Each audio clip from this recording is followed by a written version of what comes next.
He's a mogul, a rapper, and a force to be reckoned with in the world of hip-hop and business. But what does Birdman's world look like in 2025? From his jaw-dropping mansion to a car collection that could rival any luxury garage, this is the lifestyle of one of the most successful and controversial figures in music. Brian "Birdman" Williams didn't just step into the music industry, he bulldozed his way in, carving out a legacy that made him one of hip-hop's most influential moguls. With a net worth of $150 million, Birdman's empire was built not just on platinum records, but on sharp business instincts, fierce loyalty to his roots, and a relentless grind that turned a local label into a global phenomenon. Birdman co-founded Cash Money Records with his brother Ronald "Slim" Williams in 1991. What started as a hometown hustle exploded into something far bigger after the label secured a $30 million distribution deal with Universal in 1998, a game-changing move that put Cash Money in the driver's seat and made it one of the most lucrative indie-turned-mainstream powerhouses in rap history. While Birdman made major moves behind the scenes, he wasn't just a boardroom boss. On the mic, he found his voice with producer Manny Fresh as one half of Big Timers, dropping southern fried hits like "Still Fly" that became instant anthems.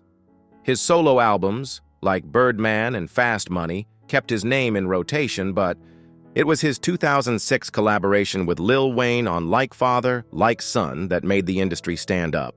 "Stuntin' Like My Daddy" wasn't just a song, it was a declaration of legacy, mentorship, and street-born confidence. He didn't just sign Lil Wayne, he helped mold him into a megastar. Under the Cash Money umbrella, Lil Wayne flourished, and in turn, paved the way for other icons like Drake and Nicki Minaj. Birdman's vision created a dynasty that continues to shape the sound and business of hip-hop to this day. Brian "Birdman" Williams didn't begin life in comfort or clarity. He entered the world on February 15, 1969, at Charity Hospital in New Orleans without even a first name.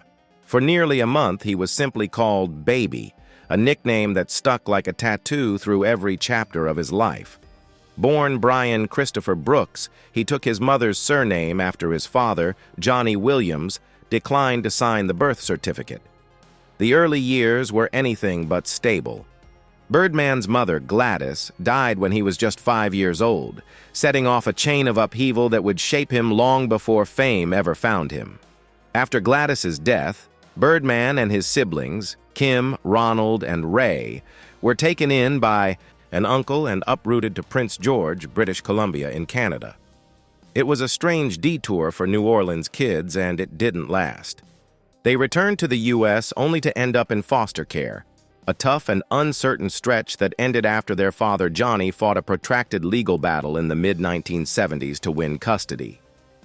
It was then that Brian Brooks became Brian Williams, and he moved into the Magnolia Projects in New Orleans' 3rd Ward with Johnny and his wife Patricia. The Magnolia was no easy place to grow up, but it was where Birdman forged bonds that would define his future, including a deep connection with his stepbrother Eldrick Wise. The two became inseparable, but their bond soon extended beyond brotherhood, into the streets. As teens, Birdman and Wise ran hustles, committed robberies, and sold heroin together. That path led them straight into the hands of law enforcement. At 16, they were arrested for robbery. At 18, it happened again, this time for drug possession. Both were sentenced to 3 years at Elaine Hunt Correctional Center, where Birdman served 18 months before being acquitted. Those gritty beginnings weren't just a backstory, they were the furnace that forged the fierce survival instinct Birdman carried into the music industry. Every setback became fuel, every loss a lesson. After Brian "Birdman" Williams was released from prison in the early 1990s, he and his brother Slim became immersed in the bounce music wave that was taking over. New Orleans nightclubs. Sensing a cultural shift and opportunity, Brian came up with the idea to start a record label, naming it Cash Money Records in 1992. They hit nightclubs across Louisiana, scouting talent and signing their first artist, Kilo G, who released the horrorcore album The Sleepwalker, launching the label's discography. To build their sound, Birdman convinced his friend, local DJ Manny Fresh, to become the label's in-house producer. Through the mid-90s, Cash Money became a rising independent force in the South, though it faced major setbacks. Several early artists left over financial issues, and tragically, Kilo G, Pimp Daddy, and Yellow Boy were murdered. Still, Birdman found new stars, a 12-year-old Dwayne Carter, later known as Lil Wayne, and Christopher Dorsey, aka BG, who together formed the Bee Gees. By 1997, they had evolved into Lil Wayne and BG, and alongside Turk and Juvenile, formed the Hot Boys, a group that catapulted Cash Money into national prominence. Their momentum led to a groundbreaking $30 million deal with Universal Records in 1998, cementing Cash Money's place in hip-hop history. Birdman and Manny Fresh then formed their own duo, Big Timers, releasing hit albums like I Got That Work, and Hood Rich, featuring anthems like Still Fly and Dupra One Stunna. While not always Billboard hits, their records went platinum and defined the early 2000s Southern rap sound. Following the departure of key artists like Juvenile and BG, Birdman stepped into the spotlight as a solo artist. His debut solo album, Birdman 2002, went gold and featured heavyweights like Lil Wayne, T.I., and Tony Braxton. Birdman officially embraced the nickname and brand, becoming the face of the label. He and Lil Wayne grew closer, both musically and personally, releasing the collaborative album Like Father, Like Son in 2006, spawning the hit Stuntin' Like My Daddy. Birdman's solo career continued with Five Stunna and Priceless, with strong chart performances and features from emerging stars like Drake and Nicki Minaj. By this time, Wayne had become the flagship artist of Cash Money with his Tha Carter series, while Birdman evolved into more of an executive and mentor figure. In 2010, Birdman launched the Rich Gang Collective to spotlight new talent and expand Cash Money's reach. He promoted Atlanta rappers Young Thug and Rich Homie Quan, leading to the hit Lifestyle and the acclaimed mixtape Rich Gang Tha Tour 221. Though the project had little input from traditional Cash Money or Young Money artists, it marked a new era for Birdman as a curator of young talent. At the peak of his influence, Forbes estimated Birdman's net worth at $125 million in 2012, and he ranked as the fifth highest-paid figure in hip-hop in 2013. However, Birdman's empire faced turbulence. His close relationship with Lil Wayne soured over financial disputes and contract issues. Although the two were seen together publicly in 2016, their legal battle remained unresolved for years, casting a shadow over their legacy. Despite controversy, Birdman has remained a fixture in the industry, continuing to release music, promote artists, and perform. His legacy is not only in his albums, but in his role in shaping Southern hip-hop, launching the careers of megastars, and building one of the most influential independent labels in music history. Once upon a time, in Miami's sun-soaked playground of the ultra-wealthy rapper and music mogul Birdman lived large in a mansion that seemed to embody everything about his persona: bold, lavish, and unforgettable. Perched on the exclusive Palm Island, this 20,000-square-foot waterfront estate wasn't just a home. It was a monument to success and excess, with a dramatic history that mirrored Birdman's own meteoric rise and rocky financial turns. Before Birdman ever stepped through its grand double doors, the mansion had already made headlines.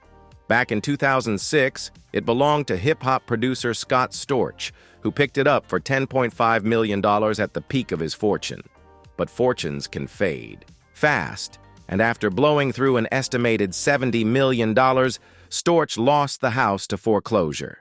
It languished in the hands of a bank until Russell Weiner, the billionaire behind Rockstar Energy Drinks, scooped it up in 2010 for just $6.7 million.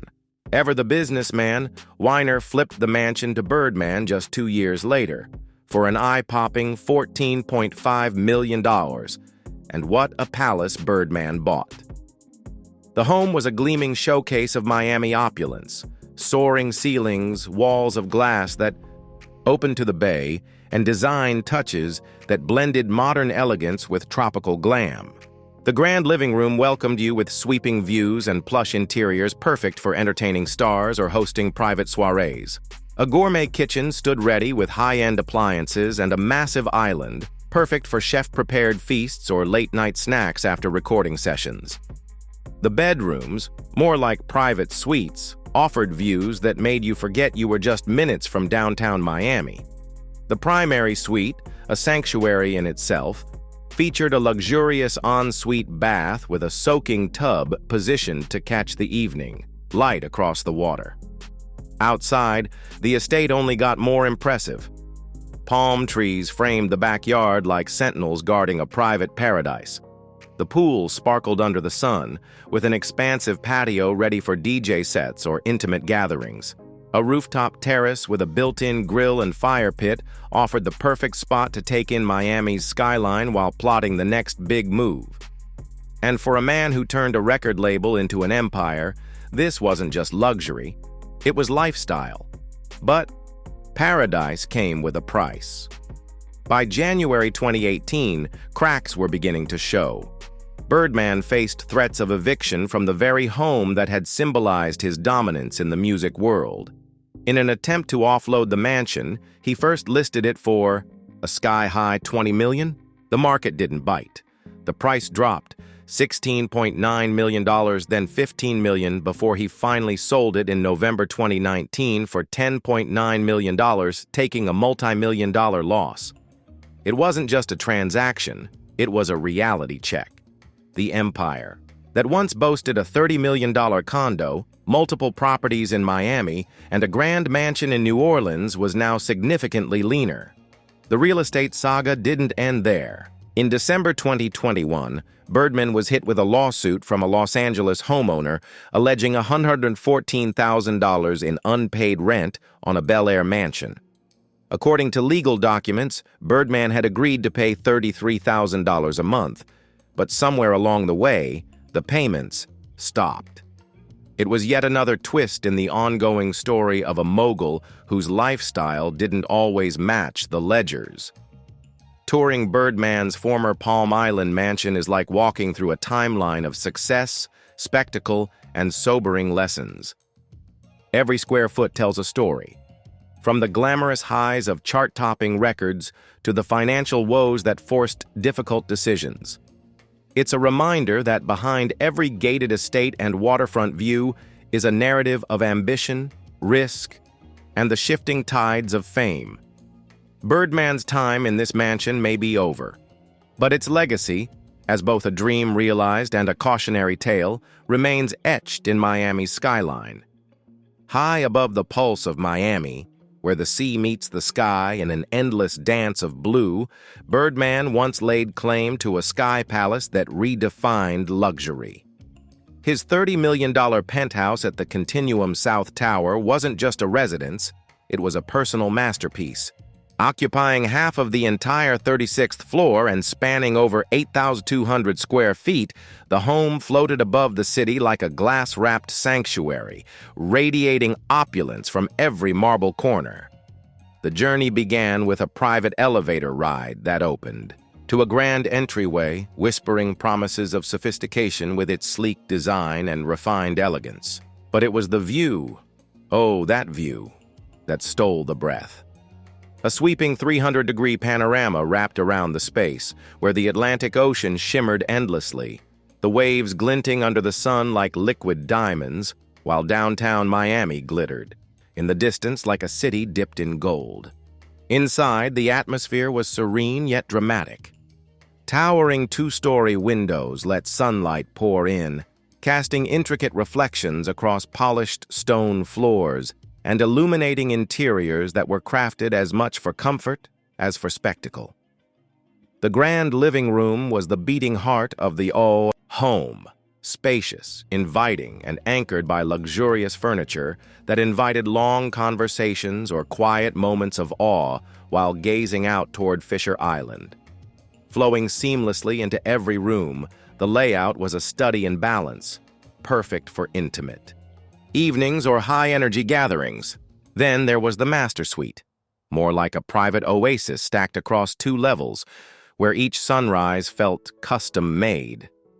Here, Birdman could greet the day bathed in golden light, surrounded by the hush of ocean views and impeccable design. Each of the 6 bedrooms was its own retreat, boasting vistas worthy of postcards and ensuite bathrooms that felt like personal spas. Yet luxury extended beyond rest and relaxation. The penthouse came equipped for every mood: a private cinema for late-night screenings, not 1 but 2 fully outfitted gourmet kitchens for culinary indulgence, and an elegant bar designed for celebrations that ran until dawn. And for those moments of peace, the rooftop terrace offered a green-touched hideaway under the stars, complete with a grill, fire pit, and breeze-kissed corners that seemed to whisper calm. Life in the continuum. South Tower brought more than beauty.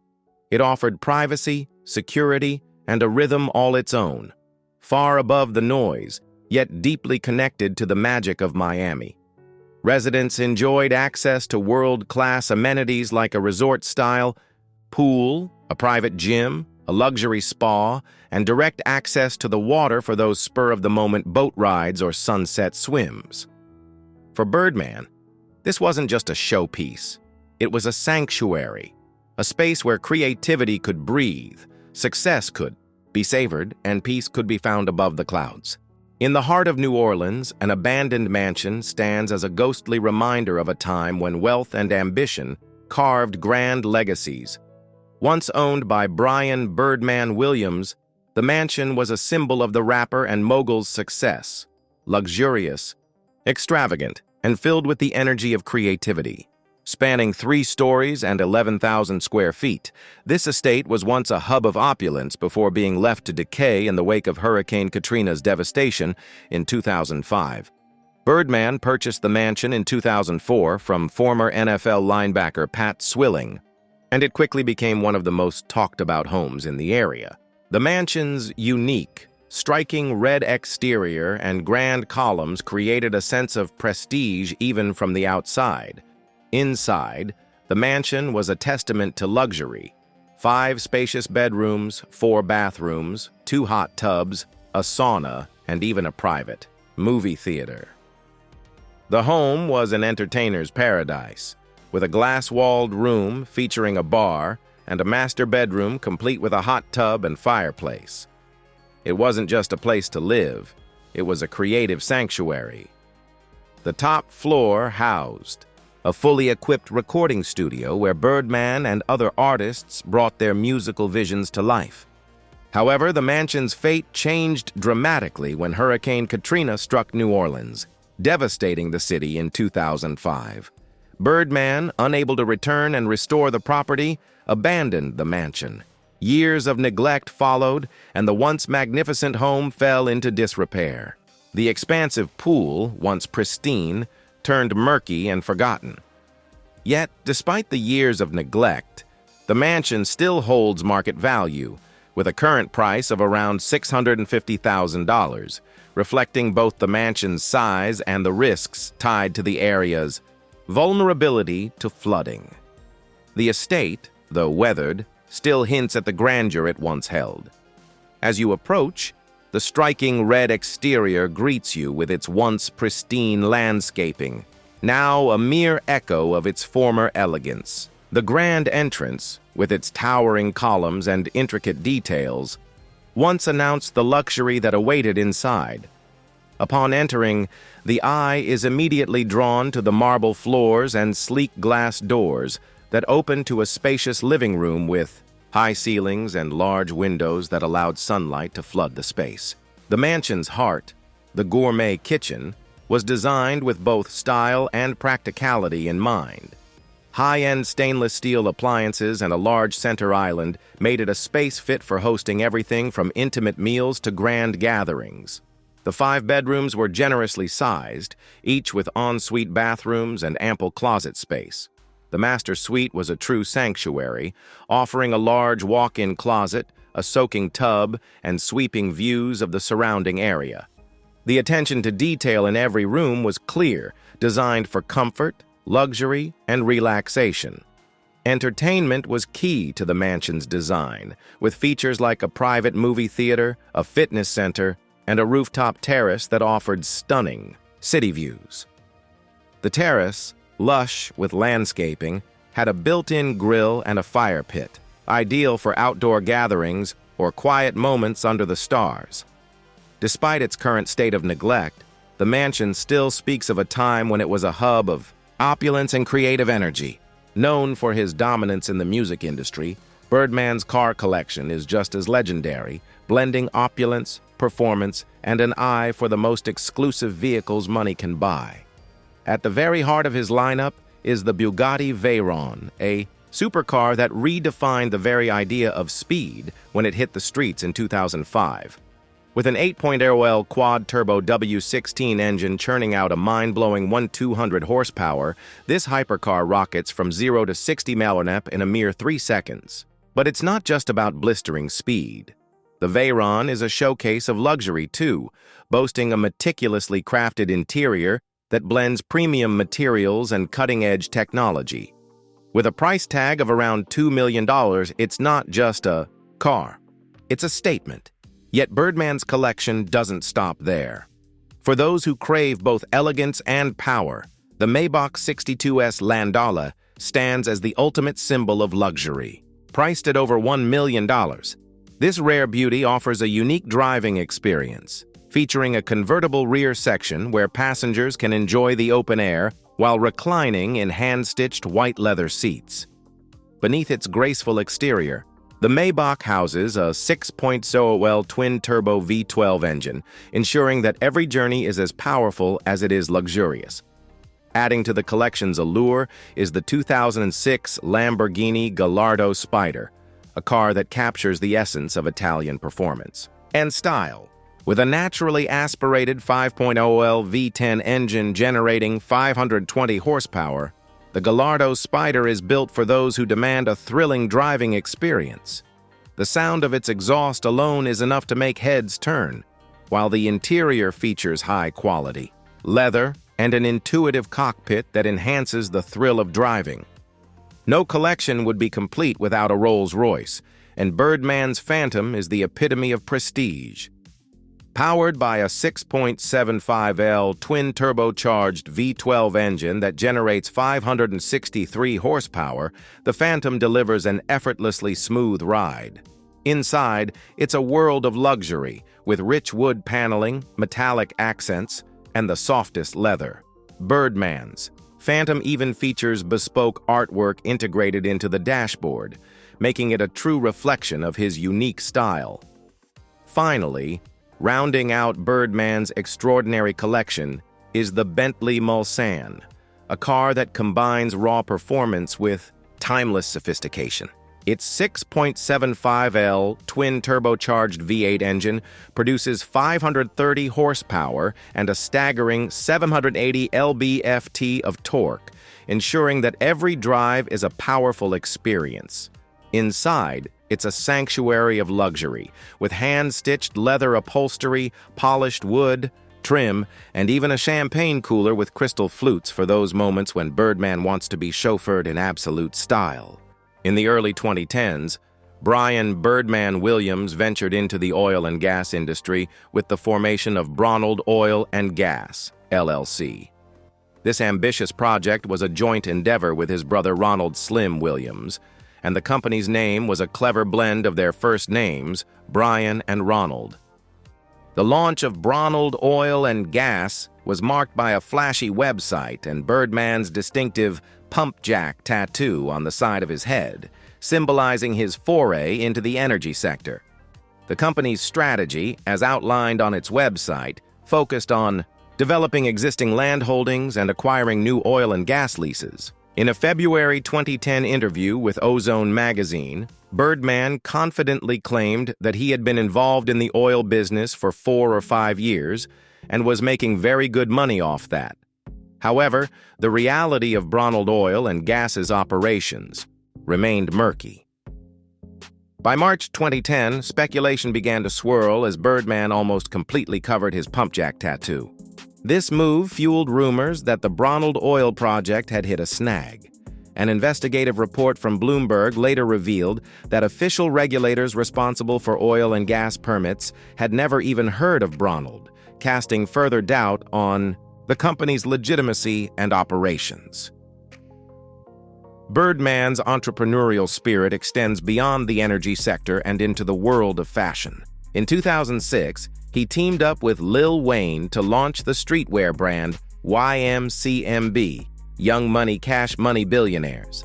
The label quickly gained popularity, becoming a staple in urban fashion and a symbol of the duo's influence in the music industry. Birdman's fashion endeavors took an unexpected turn in April 2016 when he made headlines for a heated exchange with the hosts of the hip-hop radio show, The Breakfast Club. During a live interview, Birdman famously told the hosts to stop playing with my fucking name, a moment that instantly went viral.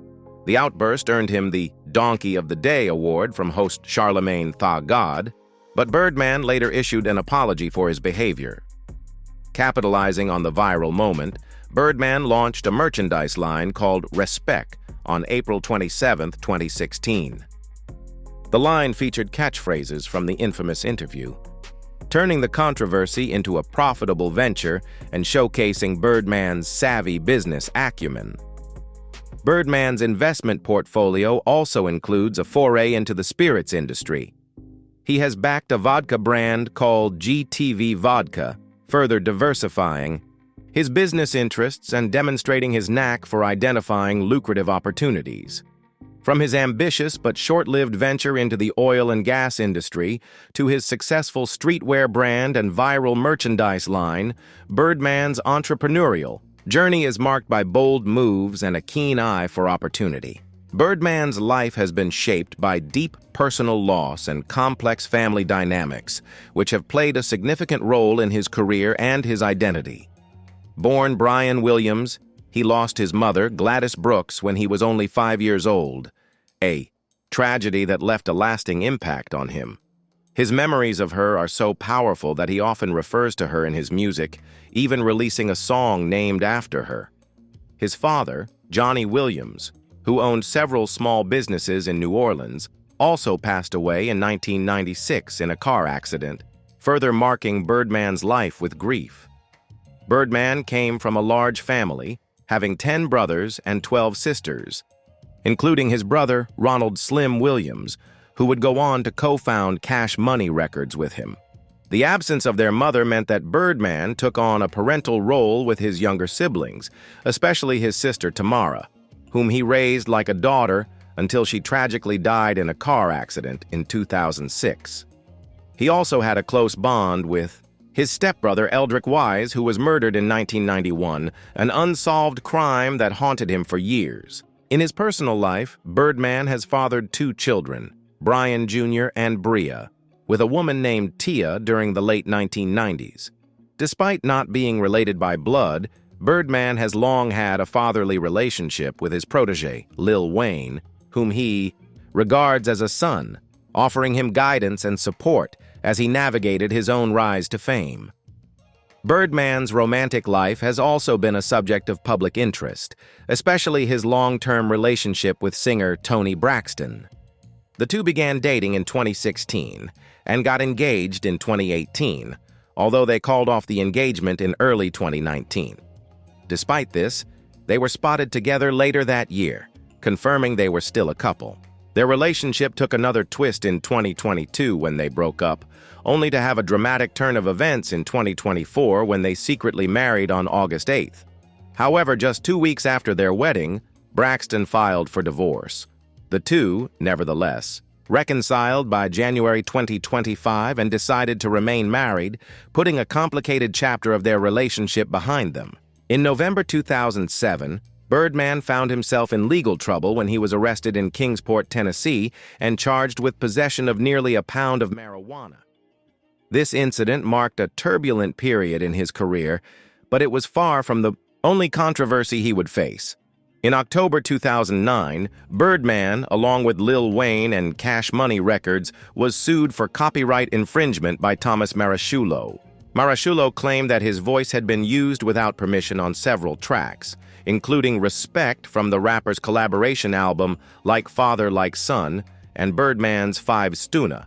The lawsuit alleged that the rappers had asked Marasciullo to record Italian-styled spoken-word recordings in 2006, which were then used without his consent. Tensions between Birdman and Lil Wayne reached a boiling point in December 2014, just days before the scheduled release of Lil Wayne's highly anticipated album, The Carter 5. Wayne issued a statement expressing his displeasure with Birdman's refusal to release the album, despite it being completed. Wayne felt that he and his creative partner were being held prisoner, and in January 2015, he filed a $51 million lawsuit against Birdman and Cash Money Records over the delay. To compensate for the continued delay of The Carter Fee, Lil Wayne self-released the mixtape Sorry for the Wait 2 on January 20, 2015. The mixtape, a sequel to his 2011 release, featured several diss tracks aimed at Birdman and Cash Money Records, highlighting the growing rift between the former collaborators.